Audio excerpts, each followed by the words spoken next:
दिसंबर 2019 में आई ये Altroz Tata Motors की पहली बी सेगमेंट हैचबैक थी।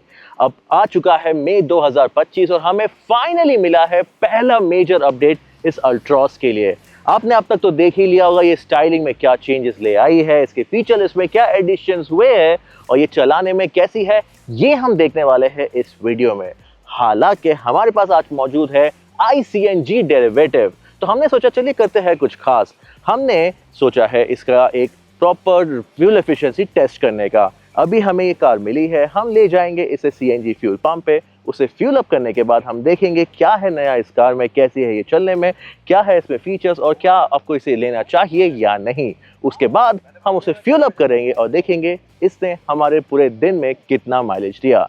पर आगे बढ़ने से पहले कान बाइक हिंदी चैनल को सब्सक्राइब करना ना भूलिए अगर आपने अब तक नहीं किया है। उस बेल आइकन को भी दबाइए ताकि आपकी और हमारी मुलाकात हो सके काफी फ्रीक्वेंटली।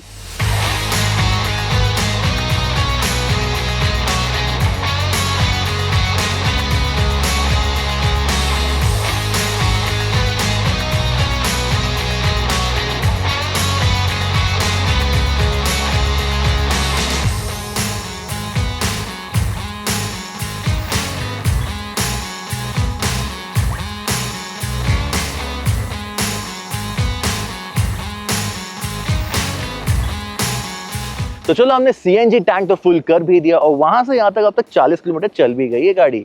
अब देखते हैं इसमें क्या है चेंजेस किए गए इस अपडेट के साथ। अब अल्ट्रॉस जब लॉन्च हुई थी उसका जो डिज़ाइन था वो मुझे हमेशा से पसंद था।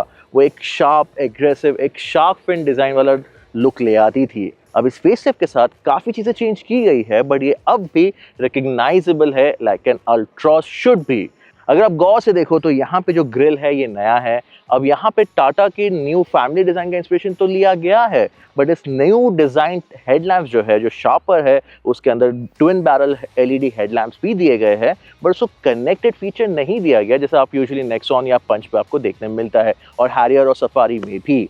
लोअर डाउन, हाँ, यहाँ पे जो ये इनलेट्स को जो शेप दिया गया है ये आपको फेमिलियर लगेगा क्योंकि नेक्सॉन में और जो सारी फैमिली डिज़ाइन है सब में ये सेम फेमिलियर डिज़ाइन फीचर दिया गया है।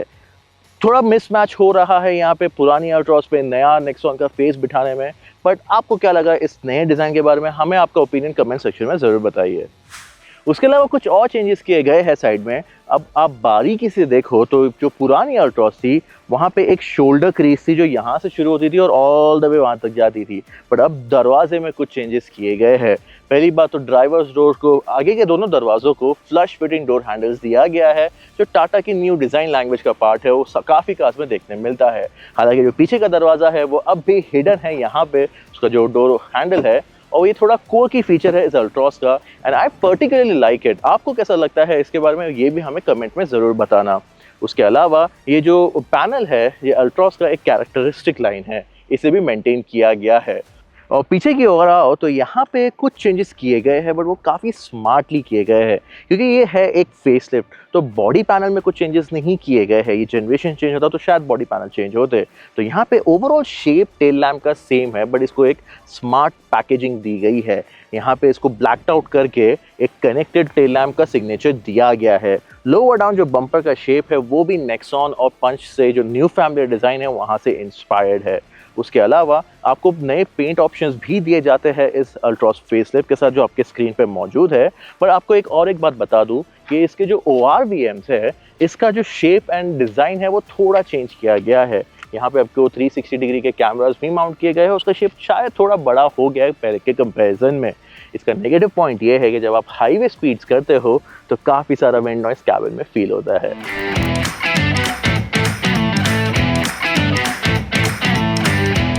अब एक्सटीरियर के बाद इंटीरियर में भी टाटा ने कई सारे स्मार्ट चेंजेस किए हैं।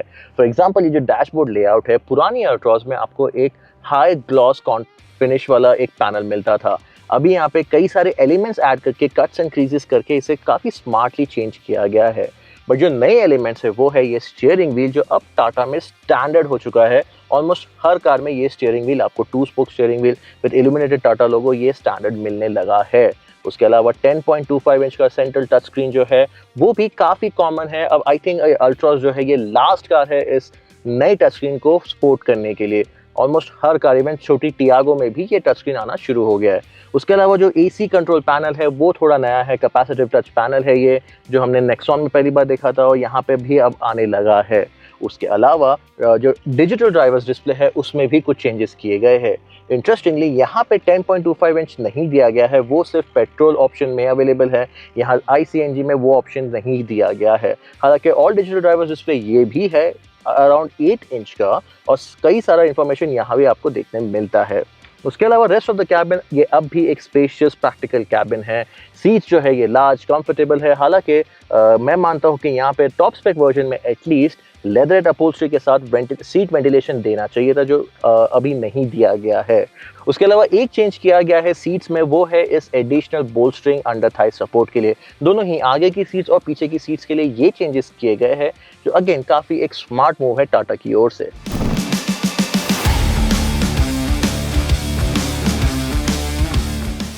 तो चलिए अब बात करते हैं इस टाटा अल्ट्रॉस फेसलिफ्ट को चलाने के बारे में और इसके पावर ट्रेन्स को भी देखते हैं। अब इस फेसलिफ्ट में पावर ट्रेन वाइज कोई ज़्यादा खास चेंजेस है नहीं। आपको सेम 1.5 लीटर डीजल इंजन मिलता है जो पहले भी मिलता था, जो इस सेगमेंट में एक लौता डीजल है। उसका इंग्लिश रिव्यू आप हमारे car and bike English channel पर डेफिनेटली चेकआउट कर सकते हो। उसके अलावा है 1.2 लीटर पेट्रोल, और जो हम चला रहे हैं यहाँ पे, जैसे आपको पता है, 1.2 लीटर CNG। पावर आउटपुट भी तकरीबन सेम ही है, अराउंड 72 bhp और 103 न्यूटन मीटर का ट्विस्टिंग फोर्स। यहाँ पे आपको सिर्फ एक 5 स्पीड मैनुअल स्टैंडर्ड मिलता है। अब जब से टाटा ने अपने CNG मॉडल्स निकाले हैं, उनकी हर कार में एक खास बात रही है कि जो फील है एक CNG मोड में और एक पेट्रोल मोड में, वो ज़्यादा ड्रास्टिक नहीं है।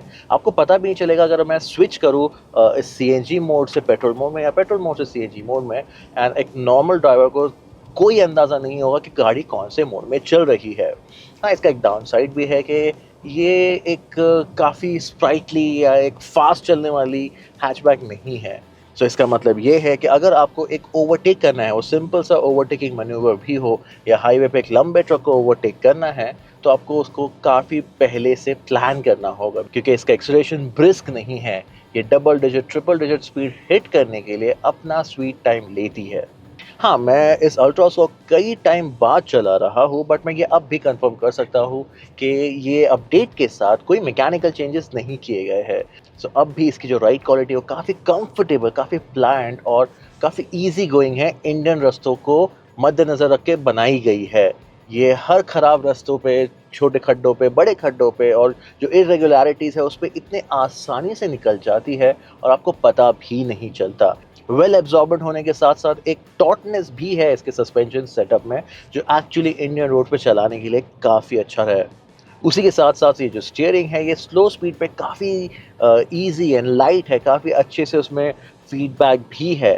एंड जैसे ही आप स्पीड इंक्रीज़ करो, यहाँ पे एक वेट भी ऐड हो जाता है स्टीयरिंग पे, सो जो आपको रिक्वायर्ड होता है। अदरवाइज लॉन्ग डिस्टेंस पे आपको काफ़ी थका देती थी। इवन बैठने का जो एर्गोनॉमिक्स है काफ़ी अच्छा है। क्लच एक्शन काफ़ी इम्प्रूव हो चुका है पुरानी कार्स के मुकाबले में, और काफ़ी अच्छा बाइटिंग पॉइंट मिलता है।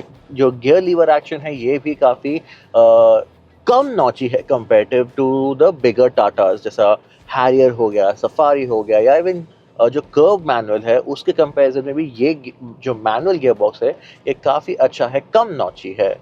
ओवरऑल एक एवरीडे हैचबैक अगर आप चाह रहे हो, जो स्पेशियस है, प्रैक्टिकल है, चलाने में भी काफ़ी डिसेंट है। हाँ, आपको स्पोर्टी हैचबैक नहीं चाहिए, आपको डेली कम्यूट्स पे जो हैचबैक आपके पॉकेट पे इजी रहे, उसके लिए आप ये अल्ट्रॉस CNG डेफिनेटली कंसिडर कर सकते हो।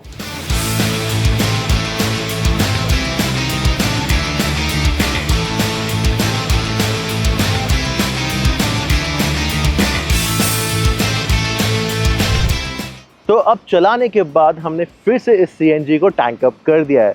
जैसे आगे आपने देखा 84.5 किलोमीटर हमने इसे चलाया और इसने कंज्यूम किया 4.37 kg, which gives you a calculation कि ये चली है 19.3 किलोमीटर्स पर kg।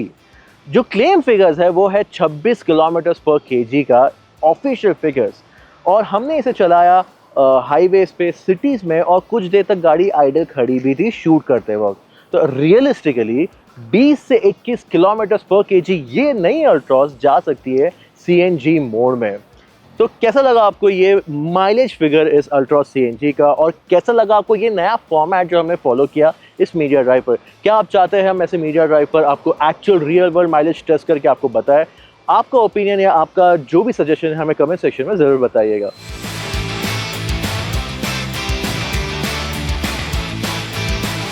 तो सारा दिन इस अल्ट्रॉस के साथ बिताने के बाद शाम होने आई है और मौसम भी काफ़ी सुहाना हो चला है। पर आते हैं मुद्दे की बात पर, और ये अल्ट्रॉस फेसलिफ्ट है, उसे भी फेसलिफ्ट मिला है कई सालों के इंतज़ार के बाद। इनफैक्ट अब एक्चुअली प्रॉपर मौका था एक जनरेशन चेंज का, और ये फेसलिफ्ट को आना चाहिए था कई साल पहले। पर चलिए, देर आए दुरुस्त आए, और इस देर आने के साथ अल्ट्रॉस को मिले हैं कई सारे नए फीचर्स जो इस सेगमेंट से एक्सपेक्टेड है। ये अब भी एक बड़ी स्पेशियस हैचबैक है इस सेगमेंट में, जिसका पास है प्रैक्टिकलिटी, लॉन्ग फीचर लिस्ट और चलाने में भी कई सारे पावर ट्रेन ऑप्शंस। हमने देखा जो सीएनजी है ये अब भी काफ़ी अच्छा माइलेज दे रही है, चलाने में भी उतनी ही अच्छी है, भले ही वो पेट्रोल मोड में हो या सीएनजी मोड में। और ओवरऑल प्राइसिंग भी अब भी काफ़ी कॉम्पिटिटिव है।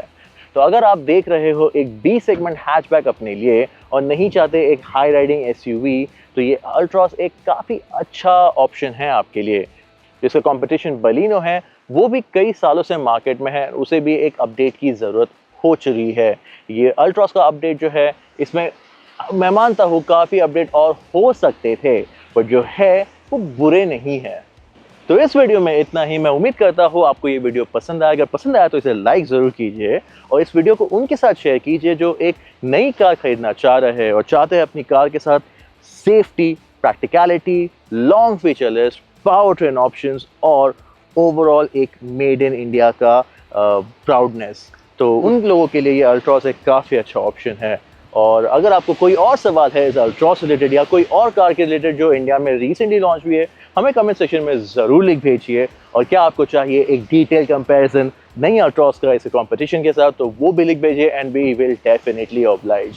इस वीडियो में इतना ही। मैं हूं बिलाल, लेता हूँ आपसे विदा, फिर मिलते हैं।